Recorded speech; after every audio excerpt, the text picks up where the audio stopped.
va maintenant entendre Dominique Barnérias, qui est prêtre du diocèse de Versailles et qui enseigne à l'Institut catholique de Paris. Dominique a fait sa thèse sur la manière dont les synodes diocésains ont été amenés à retravailler ce qu'est une paroisse. Voilà, je vous ai amené la thèse là. La paroisse en mouvement. Voilà. Et le sous-titre, c'était l'apport des synodes diocésains français de 83 à 2004. Hein.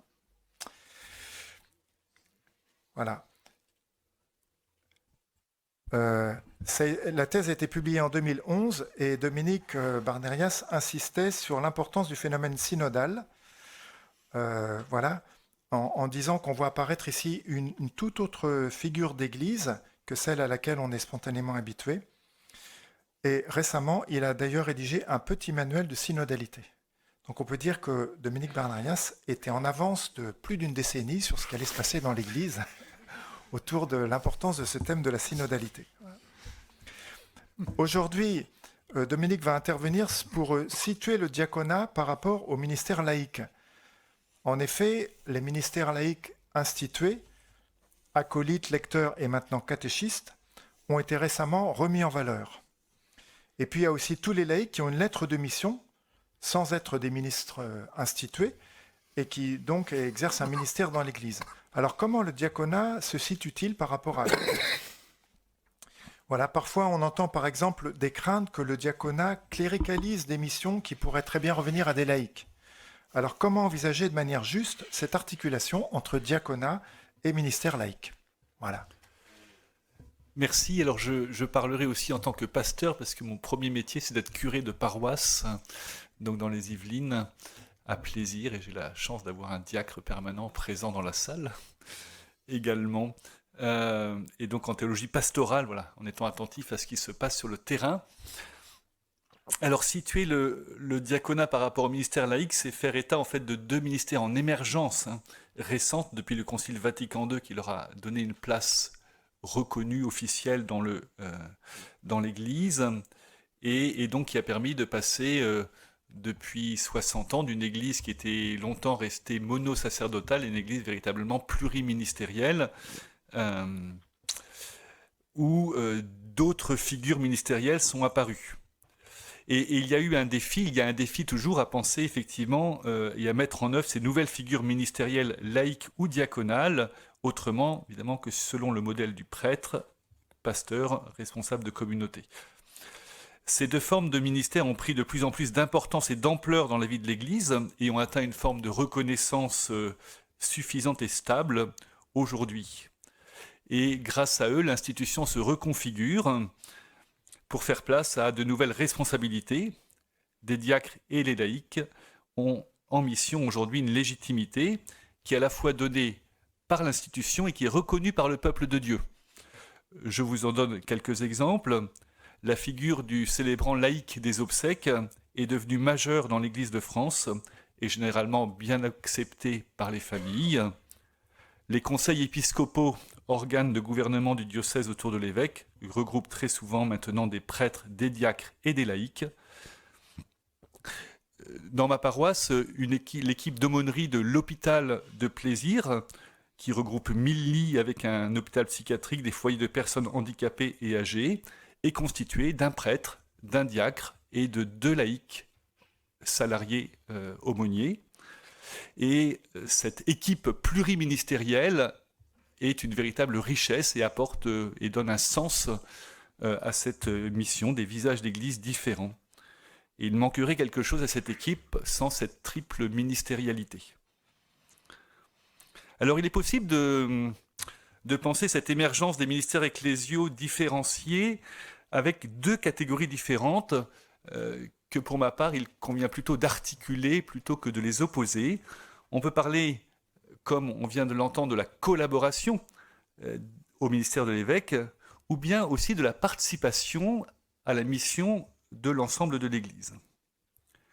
On peut parler donc en termes de collaboration, puisque le Concile Vatican II a bien remis en lumière la centralité du ministère épiscopal comme ministère apostolique. Monseigneur Delarbre vient d'en parler largement, donc je n'y reviens pas.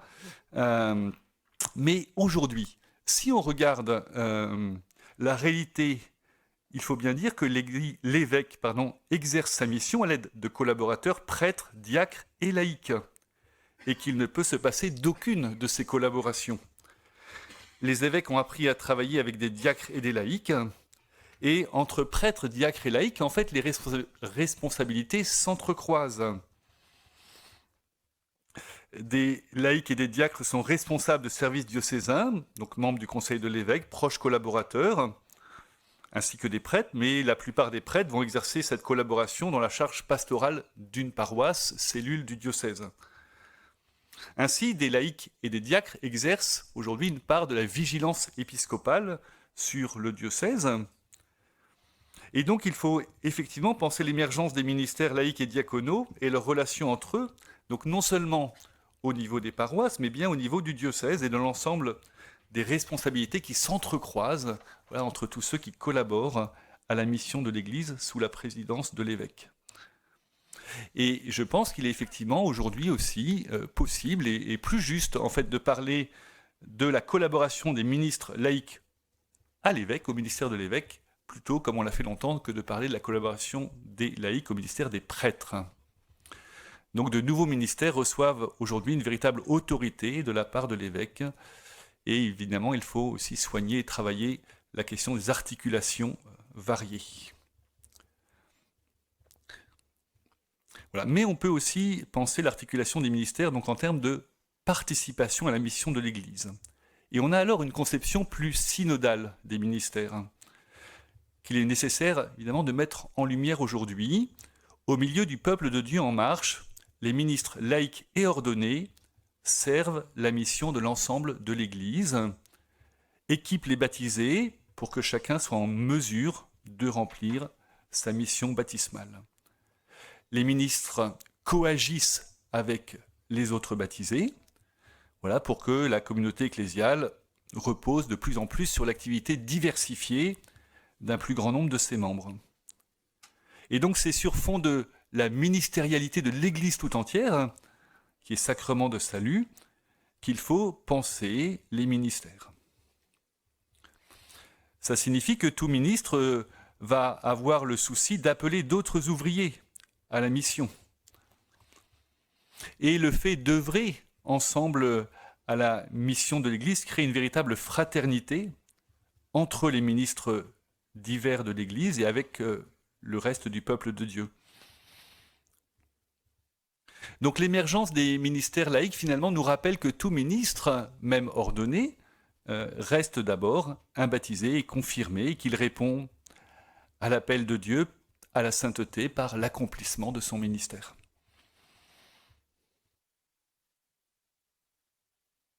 Et que tout ministre vit un échange de dons avec d'autres baptisés qui l'entourent, qui le stimulent dans sa foi et dans sa mission. Donc les ministères sont toujours à relier avec l'ensemble des services chrétiens que tout baptisé est appelé à rendre en raison de sa foi, de son baptême. Donc voilà, on peut avoir ces deux catégories en tête pour penser l'articulation des ministères, la collaboration et la participation, et peut-être que ce qui fait le lien, c'est que dans les deux cas, justement, il s'agit de lien, il s'agit du lien à l'évêque et du lien à l'ensemble du peuple de Dieu. Alors je vous propose maintenant de situer les diacres par rapport au ministère laïque en mettant autant en lumière des différences entre ces deux types de ministères que des points communs. Alors ce qui distingue évidemment, c'est l'ordination diaconale, qui habilite quelqu'un au ministère par toute son existence, alors que les laïcs restent pleinement laïcs, envoyés en mission simplement par une lettre de mission, peut-être demain par des institutions liturgiques, avec une durée déterminée, et donc évidemment sont plus fragiles statutairement dans l'Église, dépendent de la mission qu'ils ont reçue. Ce qui les distingue aussi, c'est que nous avons d'un côté un ministère masculin ordonné, tandis que de l'autre, nous avons un ministère très largement féminin. Alors, il importe certes qu'existent dans l'Église des laïcs hommes qui accomplissent une mission d'église sans pour autant être appelés au diaconat. Et certains hommes se sont quelquefois posé la question voilà, de savoir s'ils pouvaient vraiment rester laïcs avec une mission importante dans un diocèse sans qu'on les sollicite, alors que ce n'était pas leur vocation d'être diacre. Mais en tout cas, le fait que le ministère laïque soit principalement féminin aujourd'hui dans l'Église peut être mis en valeur comme un vrai lieu d'apprentissage, vraiment de la complémentarité et la hommes et femmes, voilà, au sein de la mission de l'Église, où la voix des femmes est vraiment entendue et va apporter sa richesse.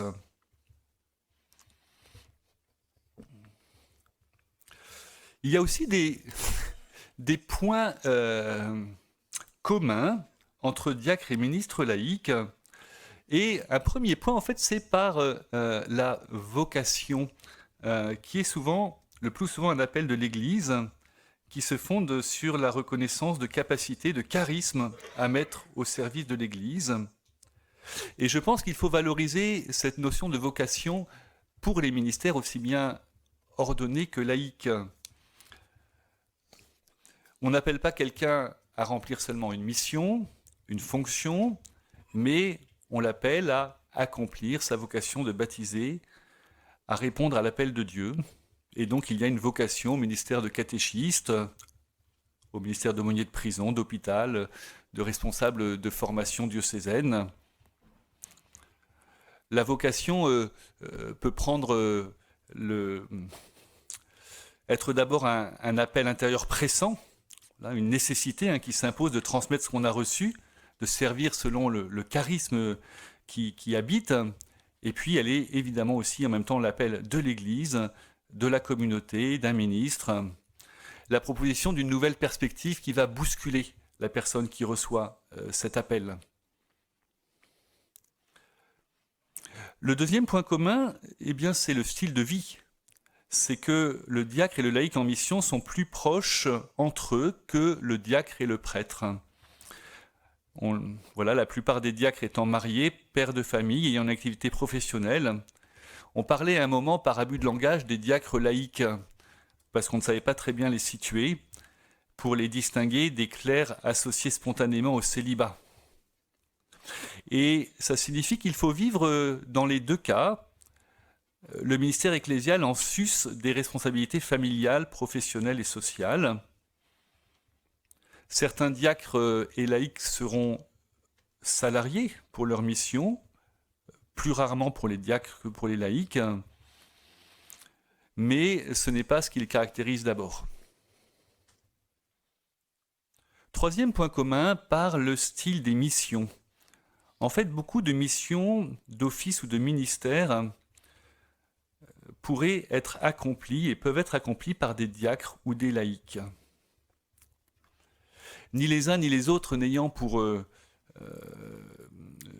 vocation ou appel ne pouvant être normalement appelés à remplacer les prêtres comme pasteurs de communautés locales, il s'agit en fait de discerner à un moment donné quelle est la meilleure personne pour telle ou telle mission en fonction de ses charismes et puis des disponibilités, et quel est le sens de nommer un diacre ou un laïc à telle charge de délégué diocésain, d'aumônier, de prison ou d'hôpital. Quelquefois, alors, voilà, dans les paroisses aussi, de délégué pastoral, dans des paroisses sans curé, avec les questions qu'évoquait Monseigneur Delabre. On peut aussi chercher à développer ces équipes pluriministérielles pour un certain nombre de missions. Et on est ici, je dirais, autant dans le signe à donner à l'Église et à la société, et que dans le souci de remplir efficacement la mission confiée, en étant attentif évidemment à cette question de la concurrence, qu'il y ait de la place pour tout le monde dans la mission est pour moi une certitude profonde, parce que nous sommes trop souvent peu nombreux, et donc chacun peut trouver sa place articulée aux autres.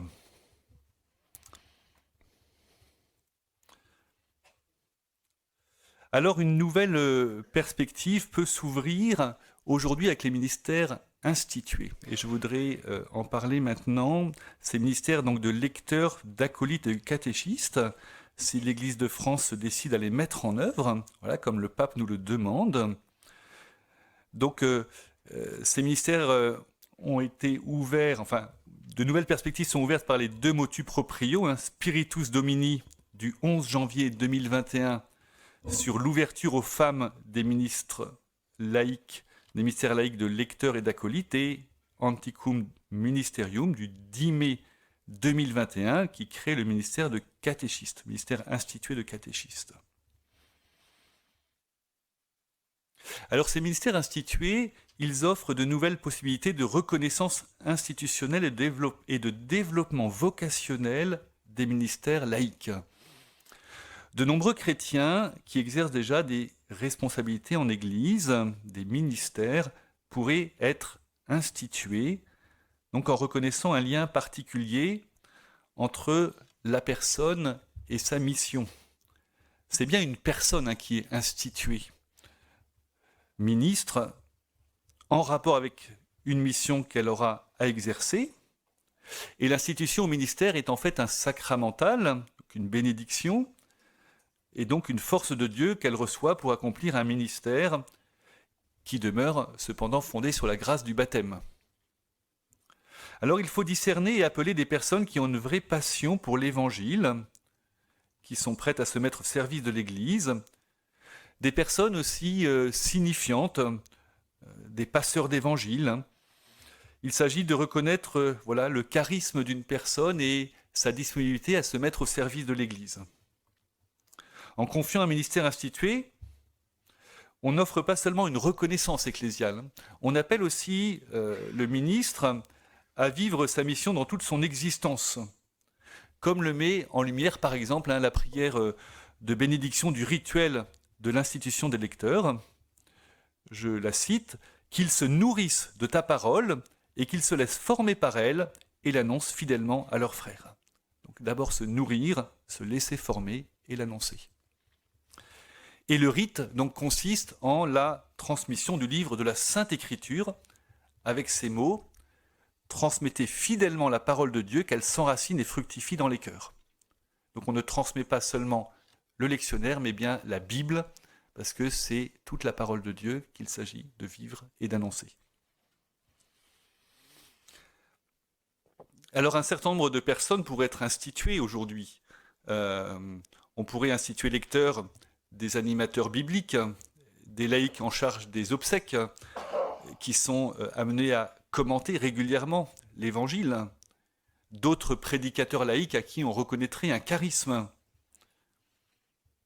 Il y aurait aussi du sens à instituer des acolytes, des personnes qui font vivre le lien à l'Eucharistie, alors qui organisent la mission de communion aux malades, qui sont aumôniers d'hôpital, ou qui ont le souci d'organiser les ministres extraordinaires de la communion dans une paroisse. Évidemment, il y aurait aussi du sens à instituer catéchistes, des personnes alors qui travaillent à la catéchèse directement, des jeunes et des adultes, ou à la formation biblique et théologique, ou bien à la conversion missionnaire des communautés paroissiales, à l'accompagnement du devenir adulte dans la foi.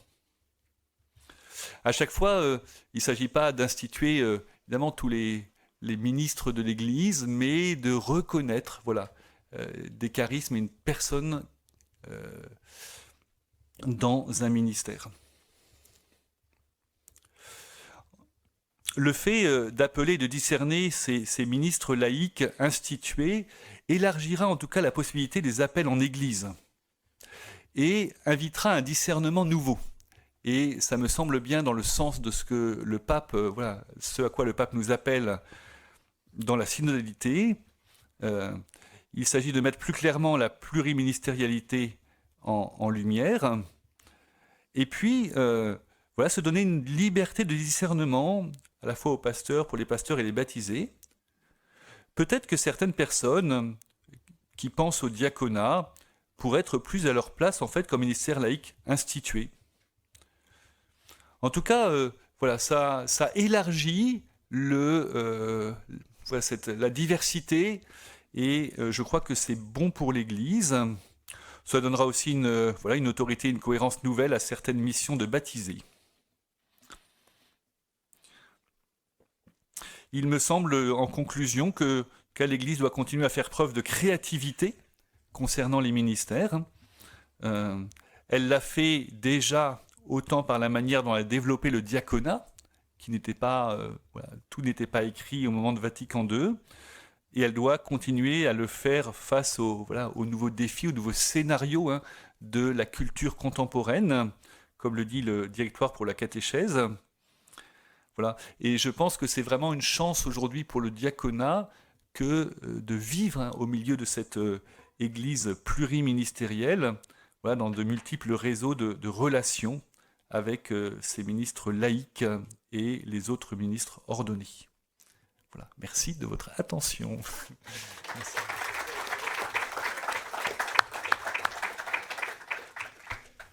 Merci beaucoup, Dominique, de nous avoir un peu présenté ces figures quand même un peu nouvelles dans le paysage ecclésial des ministères institués. Enfin, disons, c'était une possibilité qui existait depuis longtemps, mais dont on ne parlait pas énormément. Voilà. Et puis, voilà, merci pour l'insistance sur l'intérêt d'une pluriministérialité. Voilà, je trouve ça aussi très intéressant. Et puis, ce que tu as dit sur deux manières de penser finalement le rapport des ministères entre eux, soit la collaboration et la participation. Voilà.